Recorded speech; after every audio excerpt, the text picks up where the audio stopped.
तो है एवरीवन, ये है ब्रिटिश ग्रांड प्री का रेस रिव्यू। ये मेरी पर्सनली फेवरेट रेस होती है और इस साल भी शायद से बहुत अच्छी रेस थी। आपको क्या लगता है ज़रूर कमेंट्स में बताना। और हाँ, आज जिसका हम रेस रिव्यू करेंगे, मैं अगली रेस की प्रेडिक्शंस नहीं बता रहा, इस रेस को रिव्यू करूंगा।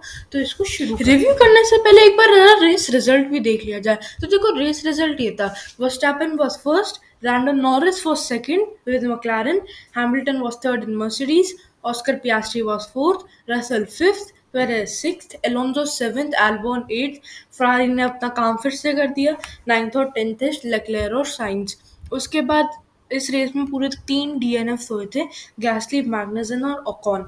और मैं आपको एक स्टैंडिंग्स में इस रेस के बाद बहुत ज़्यादा ही चेंजेस हो गए हैं। अगर आप अभी स्टैंडिंग्स देखेंगे तो सबसे पहले ड्राइवर स्टैंडिंग्स देख लेते हैं। Verstappen is first with 255 points, Perez is second with 156 points. पूरे 99 पॉइंट्स का गैप हो गया है नंबर 1 और नंबर 2 में। अब तो मुश्किल ही लग रहा है कि कोई वर्स्टैपेन को हल्का सा भी चैलेंज भी दे पाएगा ड्राइवर स्टैंडिंग्स में। Alonso is third with 137 points, 19 points का गैप ही बचा है अलोंसो और पेरेज में। Hamilton is fourth with 121 points, Hamilton और अलोंसो में सिर्फ 16 पॉइंट्स का गैप है। और जिस हिसाब से हैमिल्टन अलोंसो को बहुत ज़्यादा पुश कर रहे हैं उनकी लिमिट्स पे, और जिस हिसाब से एस्टन मार्टिन अब धीरे धीरे नीचे जा रही है, तो इसी मुझे ऐसा लग रहा है कि समर ब्रेक की एक तो रेस बाद तक हैमिल्टन मोस्ट प्रोबेबली थर्ड या फिर सेकंड भी हो सकते हैं ड्राइवर स्टैंडिंग्स में। उसके बाद Sainz is fifth with 83 points. Carlos Sainz की कल रेस बिल्कुल भी अच्छी नहीं थी, बट समहाउ अभी भी वो रसल से आगे हैं, who is sixth in the standings with 82 points, सिर्फ 1 पॉइंट का गैप है। LeClair is seventh with 74 points. कल लेक्लेयर की रेस भी बिल्कुल अच्छी नहीं रही थी। पहले दोनों टाइड थे, लेक्लेयर और रसल, बट अब रसल बहुत आगे निकल चुके हैं, मतलब 8 पॉइंट से आगे निकल चुके हैं। उसके बाद stroll is 8 with 44 points, stroll की भी कोई बहुत अच्छी परफॉर्मेंस नहीं थी। Norris is 9th with 42 points, Norris ने एकदम से बिल्कुल कहाँ, बिल्कुल 11-12 से सीधा 9th आ गए हैं।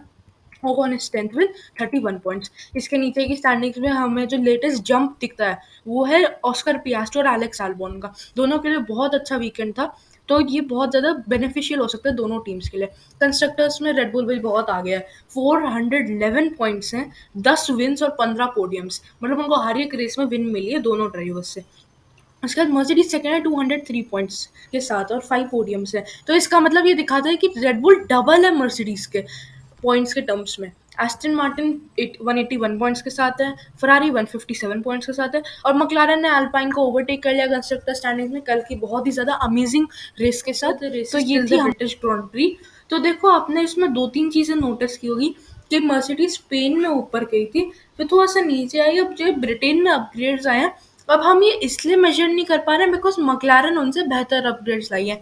मे बी अगर मकलारन के अपग्रेड्स इतने बेहतर नहीं होते तो शायद से मर्सिडीज सेकंड बेस्ट कार होती, बट करेंटली वो थर्ड बेस्ट इसलिए है बिकॉज मकलारन ने इतने अच्छे अपग्रेड्स लाए हैं ऑस्ट्रिया में कि पिछली रेस में नॉरिस फिफ्थ या फोर्थ आए थे, और इस रेस में सीधा सेकंड और फोर्थ का उनको रिजल्ट मिला है।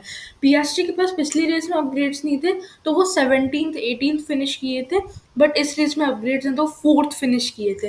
तो ये आपको दिखाता है कि मकलारन ने कितना बड़ा एक स्टेप लिया है। जो वो शुरू में नीचे जा रहे थे, उन्होंने उसको ऊपर का चेंज किया है। क्या आप लोगों को फरारी की स्ट्रैटेजी समझ में आई थी? चलो भाई, मैं आपको बताता हूँ उन्होंने किया क्या था। सबसे पुराने उन्होंने रेस शुरू की थी मीडियम टायर्स पे, और वो सिर्फ 16 लैप्स तक मीडियम टायर्स पे रहते हैं। उसके बाद वो हार्ड टायर्स पे गए और उन्होंने एक अंडरकट परफॉर्म करने का ट्राई किया जॉर्ज रसल पे। अगर आपको अंडरकट नहीं पता, ये इसलिए होता है ताकि जो आपके पीछे वाली गाड़ी होती है, आप उसको एक डिफेंडिंग स्ट्रैटेजी से आप उनको ओवरटेक नहीं करने दोगे पिट्स के अंडर। तो फरारी ने एक अंडरकट किया था जॉर्ज रसल के अगेंस्ट, बहुत एग्रेसिव मूव था। उनको लगा था कि मर्सिडीज तुरंत पिट कर लेगी, बट रसल ने उल्टा ओवरकट उन पे कर दिया। और रेस के मतलब जब उन्होंने पिट स्टॉप लिया चार्ल्स लेक्लेयर ने, उसके बाद रसल के पास फ्रेश मीडियम टायर्स थे, तो उन्होंने आराम से ओवरटेक किया। और ये याद रखना, लेक्लेयर मीडियम टायर्स तो सिर्फ 16-17 लैप्स तक ले पाए, जबकि रसल सॉफ्ट टायर्स को पूरे 25-26 लैप्स तक ले गए थे। मतलब वो आधी से ज़्यादा रेस सॉफ्ट टायर पे गए थे, और Leclerc 1/3 of the race medium tyres पे भी कंप्लीट नहीं कर पाए। उसके बाद उन्होंने लैप 17 पे हार्ड टायर्स पे लिए पिट किया। आई वॉज थिंकिंग कि भाई चलो अभी कम से कम लैप 40 तक तो चले जाएंगे। फिर उन्होंने सेफ्टी कार आई, फिर उन्होंने मीडियम्स के लिए पिट किया, सॉफ्ट टायर थे नहीं, तो मुझे तो बिल्कुल समझ नहीं आया उन्होंने क्या किया। तो ये फरारी के लिए बहुत देखो, मकलारन लास्ट टाइम में ड्राइवर्स चैंपियनशिप 2008 में जीती थी, और उसके साथ साथ उनको जो लास्ट रेस विन मिली थी वो थी 2021 की इटालियन ग्रांड प्री, जब डैनियल रिकार्डो और नॉरिस ने 1-2 फिनिश किया था इटली में। उसके बाद से एक आध पोडियम ज़रूर मिले हैं लैंडो नॉरिस को, बट मकलारन बिल्कुल भी स्ट्रॉन्ग नहीं थी। वो 2025 में अपना एरोडायनामिक्स की जो फैक्ट्री है वो इम्प्रूव करेगी, तो तब तक उनको वेट करना होगा, ऐसा उनको लगा था, बट ऐसा कुछ भी नहीं है। उनके अपग्रेड्स इतने ज़्यादा अच्छे हैं, लो स्पीड, मीडियम स्पीड और even to a limit high speed corners में। बिल्कुल नहीं पता है चीज़ कितने लोगों ने नोटिस की, बट देखो जब लैब 32-33 पर सेफ्टी कार आई थी, केविन मैग्नसन जब उनका हाइड्रोलिक्स खराब हो गए थे, उनकी गाड़ी के पीछे से आग निकलने लग गई थी, तो तब आप ध्यान से देखो, आपको इधर एक रिप्ले दिख रहा होगा, तो इस रिप्ले में देखो लेफ्ट में उनके पास खूब सारी जगह थी। जैसे ही उन्होंने उनको एस्टन मार्टिन ने पास किया, वो आराम से लेफ्ट जाके कहीं घास में मतलब पार्क कर सकते थे, ताकि सिर्फ एक वर्चुअल सेफ्टी कार आती, एक फुल सेफ्टी कार ना आती। आई थिंक अब भाई कुछ लोग ये बोलेंगे कि गियर बॉक्स खराब हो जाता, बट भाई मे भी अगर कल को कोई गाड़ी बहुत ज्यादा तेज स्पीड में आ रही होती है उस कॉर्नर पे, कुछ भी बड़ा हो सकता था। तो एफआई को ये देखना चाहिए। और इधर भाई इधर कोई देखो, मैंने आज 2-3 वीडियोस पहले आपको ये बताया था कि कौन सी टीम कहाँ स्ट्रांग है, और वो मेरा मोस्ट प्रोबेबली ठीक ही निकला है। मैंने बोला कि फरारी लो स्पीड में अच्छी है, मैंने बोला था एस्टन मार्टिन भी लो स्पीड में अच्छी है, मैंने बोला मर्सिडीज मीडियम हाई स्पीड में अच्छी है, और रेडबुल हर जगह अच्छी है। ये मेरी चारों की चारों प्रेडिक्शंस बिल्कुल सही निकली है। आप चाहे कंपेयर करके देख लो। देखो, ये फर्नांडो अलोंसो है, ठीक है, इनको मैंने दो सर्किट्स में डिवाइड किया है। एक है स्ट्रीट सर्किट्स और एक है आपके नॉर्मल F1 सर्किट्स। जैसे नॉर्मल F1 सर्किट्स में आते हैं स्पेन, ऑस्ट्रिया, ब्रिटेन, ऐसी रेसेस।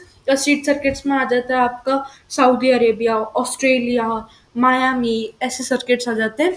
तो आप इनके रिजल्ट्स खुद ही कंपेयर करके देख लो। अगर आप चाहते हो कि इस साल के एंड तक इंडिया में फॉर्मूला वन का ऑफिशियल एक ब्रॉडकास्टर आ जाए, जैसे स्टार, जियो या फिर कोई भी और ब्रॉडकास्टर, तो प्लीज़ इंडिया में पॉपुलैरिटी बढ़ाइए। अपने आसपास के लोगों में थोड़ी सी पॉपुलैरिटी बताइए, बताइए उनको कि भाई कैसे फॉर्मूला वन होता है, क्या कोई एक आध ड्राइवर्स के नाम बता दीजिए, और जहाँ भी आप रहते हैं उसमें थोड़ी सी इन्फॉर्मेशन स्प्रेड कर दीजिए, ताकि अगले साल तक हमें F1 टीवी पर 2500 रुपये का ना लेना पड़े।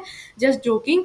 तो है ना। और उसके साथ साथ एक और चीज़, आई फील फॉर्मूला वन का जो रेगुलेशन चेंजेस है ना, उसको 2026 की जगह 2024 में लाना चाहिए। अभी कुछ लोग बोलोगे क्यों, मेरा आंसर बहुत सिंपल है, बहुत ज़्यादा ओवर डोमिनेंट हो गया अब स्पोर्ट, धीरे धीरे पॉपुलैरिटी जा रही है इवन फॉरेन में भी। पिछले साल तक on an average one day में 60-70 लाख व्यूज आ जाते थे फॉर्मूला वन के यूट्यूब पे। अब मुश्किल से 40-45 आते हैं। व्यूज गिरे हैं, व्यूअरशिप कम हुई है। ये ऐसा इसलिए हुआ है बिकॉज वर्स्टापन ने और पेरेज ने तो चलो क्या ही किया, वर्स्टापन ने बहुत ज़्यादा ओवर डोमिनेट कर लिया स्पोर्ट को, और ये बहुत ज़्यादा बुरा हो सकता है। अगर तुम्हें एनालिसिस अच्छा लगा तो प्लीज़ वीडियो को लाइक करो, चैनल को सब्सक्राइब कर दो। इस महीने का जुलाई के एंड तक का टारगेट रखने 25 सब्सक्राइबर्स, और इस मंथ में प्लीज़ 25 सब्सक्राइबर्स करा दो। और है ना, इस वीडियो को जितना भी शेयर कर सकते हो शेयर करो किसी भी प्लेटफॉर्म पे। अगर तुम्हारे पास ट्विटर अकाउंट है तो ट्विटर पे मेरा एक पता नहीं अभी भी लॉक प्रोफाइल आ रहा है क्यों, बट उस पर एक अकाउंट बना हुआ है, प्रवर शर्मा। मैं डिस्क्रिप्शन में लिंक डाल दूंगा, प्लीज़ उसको जाके फॉलो कर लेना। Until next time, bye bye, thanks for watching.